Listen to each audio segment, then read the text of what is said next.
Hello friends, welcome to another video. हम करने जा रहे हैं क्वेश्चन नंबर 3। ठीक है, एक्सरसाइज 11.2 क्लास 8 का चैप्टर है डायरेक्ट एंड इनवर्स प्रोपोर्शन का। ठीक, जो भी बच्चा पहली बार चैनल पर विजिट कर रहा है प्लीज चैनल को सब्सक्राइब करें, अपने दोस्तों के साथ शेयर करें ताकि उन्हें भी ये वीडियो मिल सके और वो आगे अपनी पढ़ाई कंटिन्यू कर सके। ठीक है, देखिए इसमें बेसिकली जो क्वेश्चन है वो क्या कह रहा है, Rahman is making a wheel using spoke. Rahman एक व्हील बना रहा है, किसका यूज करके? स्पोक्स का यूज करके। He want to fix equal spokes in such a way that the angle between any pair of consecutive spokes are equal. Help him by completing the following table. तो ये table दे रखा है। ठीक है, क्या कर रहा है रहमान, एक साइकिल में स्पोक्स लगा रहा है और वो स्पोक्स इस तरह से लगा रहा है कि जो उनके बीच का एंगल है वो हर बार सेम हो। यानी अगर वो एक स्पोक यहाँ बढ़ा रहा है तो हर जगह का एंगल वो इस तरह से रख रहा है कि ये एंगल सारे इक्वल रहे हर कंडीशन में। जितने स्पोक्स बढ़ा रहा है उतने के हिसाब से वो एंगल्स को भी एडजस्ट करता जा रहा है। ठीक है, तो इसमें जो नंबर ऑफ स्पोक दे रखे हैं वो 4, 6, 8, 10 और 12 दे रखा है। हमें इस टेबल को कंप्लीट करना है। ठीक है, इसके अलावा इसमें 3 पार्ट है क्वेश्चन में। पहला पूछ रहा है, are the number of spokes and the angle formed between the pair of consecutive spokes is in inverse proportion. तो सबसे पहले तो वैसे भी इसको फिल करने से पहले हमें चेक करना पड़ेगा क्या ये कंडीशन जो दे रखा है वो इनवर्स प्रोपोर्शन में है या नहीं। तो उसके लिए हम क्या करेंगे, for inverse proportion, inverse proportion के लिए जो कंडीशन बनता है वो क्या बनता है, x1 y1 is equal to x2 y2 होता है। ठीक है, यहाँ x1 y1 क्या है, x1 y1 x2 y2। ठीक, आप चाहो तो लिख सकते हो कि x1 हमारा 4 है, y1 हमारा 90 है, x2 हमारा 6 है, y2 हमारा 60 है। ठीक, तो चेक कर लेते हैं सबसे पहले तो 4 into 90 is equal to 6 into 60। तो देखो 4 9 जा 36 और 6 6 जा 36 यानी 360 आ रहा है।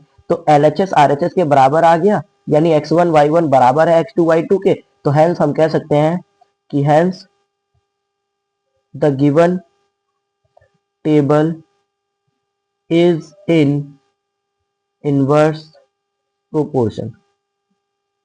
ठीक है, तो जो गिवन टेबल है वो हमारा इनवर्स प्रोपोर्शन में है। अगला देखिए जो इसका क्वेश्चन है वो क्या कह रहा है, calculate the angle between a pair of consecutive spokes on a wheel with 15 spokes. तो देखिए ये सेकंड पार्ट करने से पहले तो हम टेबल फिल कर लेते हैं। ठीक, अब हमें पता है कि इनवर्स प्रोपोर्शन में क्या होता है, x1 y1 is equal to x2 y2 होता है। ठीक है, सिंपली इसको मैं मान लेता हूँ। देखो इसको मैं कुछ मान लेता हूँ, जैसे ये x2 y1 y2 इसको y3 मान लेते हैं, इसको y4 मान लेता हूँ और इसको y5 मान लेता हूँ। ठीक, सेम इसको मैं x1 मानता हूँ तो ये x2 हो गया, ये x3 हो गया, ये x4 हो गया और ये x5 मान लेते हैं। ठीक, इससे आपको डाउट कम होगा।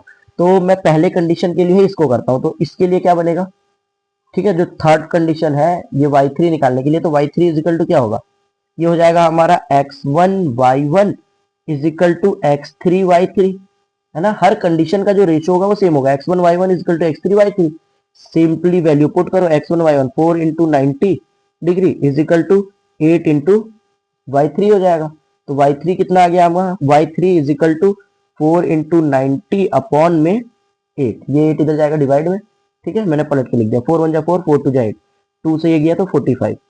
तो हमारा जो y3 आया वो कितना आ गया, बेसिकली y3 हमारा आ गया 45 डिग्री। आगे करते हैं। ठीक है, y4 निकालता हूं, y4 इज इक्वल टू क्या होगा, x1 y1 is equal to x4 y4। है ना, तो x1 y1 कितना है, 4 इंटू 90 360, डायरेक्ट लिख देता हूं, is equal to x4 y4। x4 कितना है 10 इंटू y4। तो y4 इज इक्वल टू क्या आ जाएगा, ये 10 इधर जाके डिवाइड हो जाएगा, 360 अपॉन में 10 इज इक्वल टू y4। 10 से ये गया तो ये कितना आ गया 36। तो हमारा जो y4 आया वो कितना आया 36 डिग्री।